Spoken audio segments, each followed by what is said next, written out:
Progress. How do we measure progress?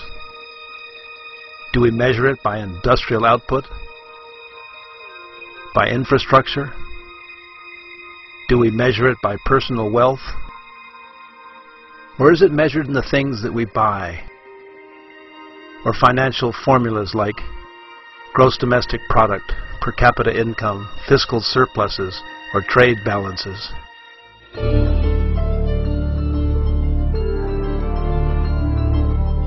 But what if there was a place where none of these things really mattered? Where there didn't need be 2 cars in every garage? Where there wasn't a wide plasma screen TV in every room? Where the infrastructure was adequate and improving? A place where food was natural and water was plentiful and drinkable right from the tap? Where 4 seasons existed and the temperature in winter barely left frost on the ground, and the temperature at the beach in the summer rarely surpassed 85 degrees Fahrenheit. Where prevailing winds cleaned the air, eliminating all pollution, and rivers provided adequate electricity for nationwide broadband internet service and industrial power.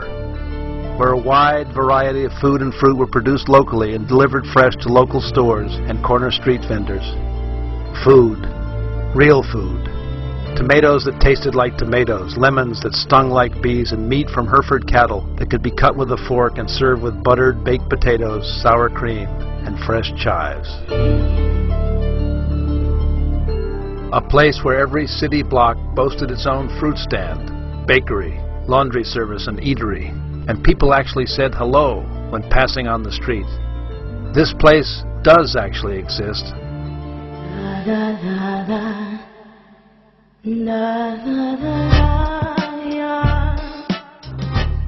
And it's called Uruguay.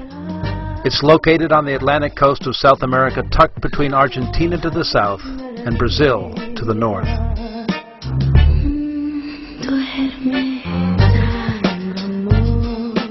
Uruguay is not a big country. It's about as big as Washington State in the U.S.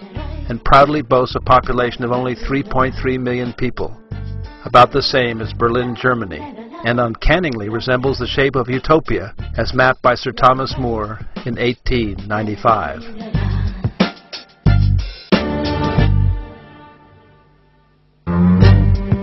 Although a small country, Uruguay has one of the lowest population densities in the world, with only 19 people per square kilometer. In this regard, Uruguay is a country with one of the lowest carbon emissions per capita in the world, and over 180 kilometers of beaches. Approximately 40% of Uruguay's population, or about 1.3 million people, live in the capital city of Montevideo, and the rest live in small cities and towns throughout the country. Excluding Uruguay's top 2 cities, Montevideo and Salto, the average size of a Uruguayan city would be about 30,000 people.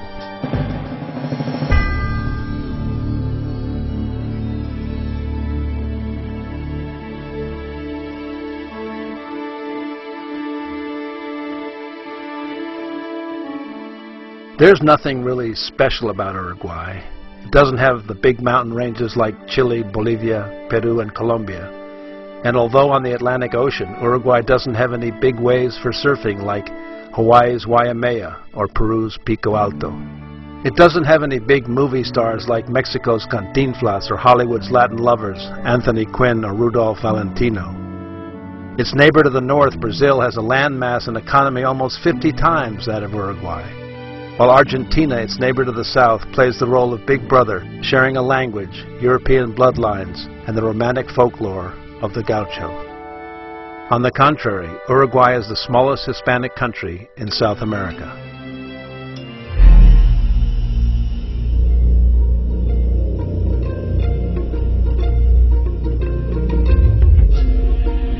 It doesn't have the big bucks to purchase the soccer aces like Ronaldinho from Brazil or the Englishman David Beckham.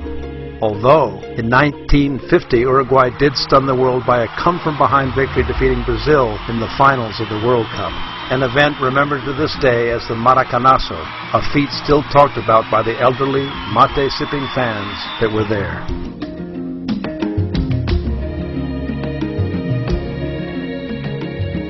No, Uruguay is nothing really special, nothing fancy. Just a quiet little country that's unaffected and natural. A country with well-aligned priorities which are firmly based on family, community, and quality of life. A country that in 2008 had the second highest literacy rate in Latin America after Cuba, a life expectancy of almost 80 years, and considered by the United Nations as the 9th greenest and most livable country in the world, behind the likes of Sweden and Austria.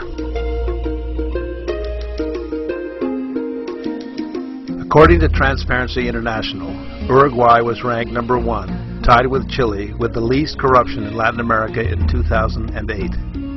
In this same year, Uruguay was ranked number 1 of the South American countries in freedom of the press by the French organization Reporters Without Borders, and by The Economist as having a quality of life reminiscent of that found in Europe.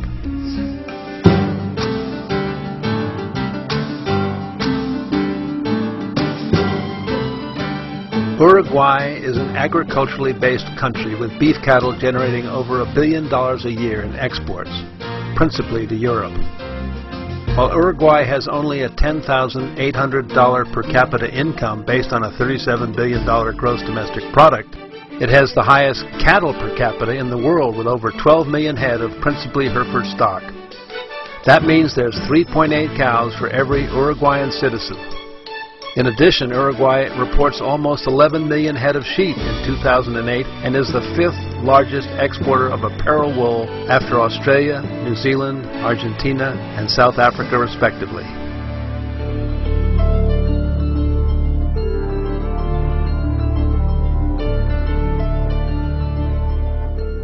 So who are these Uruguayans? According to their 2006 census, the overwhelming majority of Uruguay's population, or 95%, is of predominantly European origin. People of Spanish and Italian ancestry are the most numerous, followed by those from France, Germany, Portugal, England, Switzerland, and Russia, with the balance of the population being a mixture of black Uruguayan, indigenous, and Asian descent. For example, the city of Colonia, now a UNESCO heritage site which boasts daily ferry service to Buenos Aires, Argentina, was settled by the Portuguese in 1680 and later developed by Swiss, German, and Austrian immigrants in the early 1800s. While the British that built the Uruguayan railroad system settled cities like Chamberlain, Barker, and Young, and the Russians that brought the sunflower seed to Uruguay settled the town of San Javier in the department of Rio Negro. The European immigration to Uruguay has heavily influenced the country's architecture, agricultural techniques, art, and culture. As a consequence, some call Uruguay the Switzerland of South America for both its banking system and pluralistic acceptance of industrious foreigners.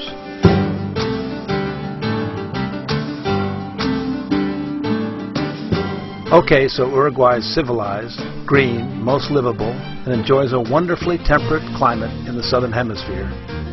That's all nice, but what can you actually do in Uruguay? Well, if you like the outdoors, maybe you'd like some horseback riding. Available every spring in the cattle country of Tacuarembó in the center of Uruguay.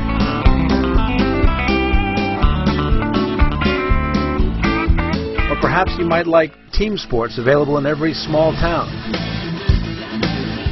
like soccer, rugby, or polo.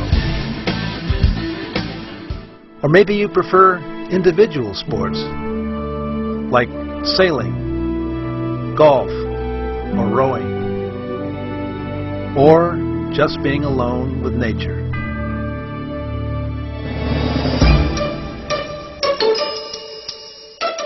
Perhaps you just want to relax and enjoy a night on the town.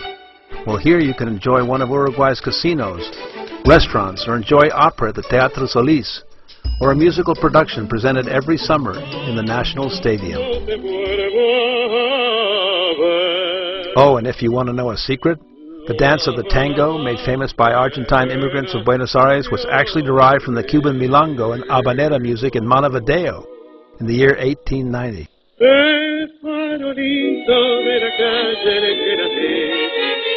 And Carlos Gardel, The legendary Argentine king of tango in the 1930s was actually born in Tacuarembó, Uruguay, according to the passport found at the site of the fateful plane crash that took his life at the ripe age of 45.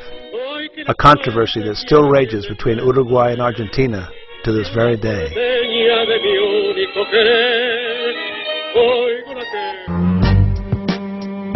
But putting petty rivalries aside, Uruguay quietly enjoys the comforts of a community in harmony, a lifestyle that stresses literature, reading, and a poignant debate over a cup of coffee or cortado at any one of Montevideo's legendary boliches. Besides politics, to be a true Uruguayan, it is imperative that you become a soccer fan and swear loyalty to either Club Nacional or Club Peñarol. In any case, in Uruguay you are accepted for who you are rather than what car you drive.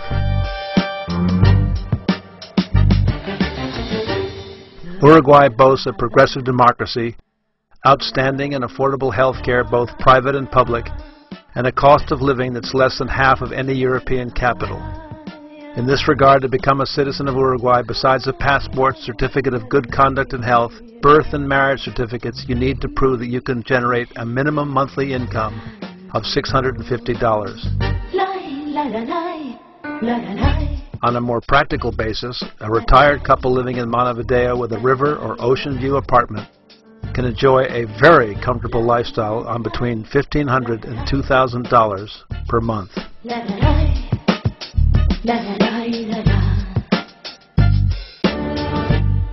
So there you have it, Uruguay.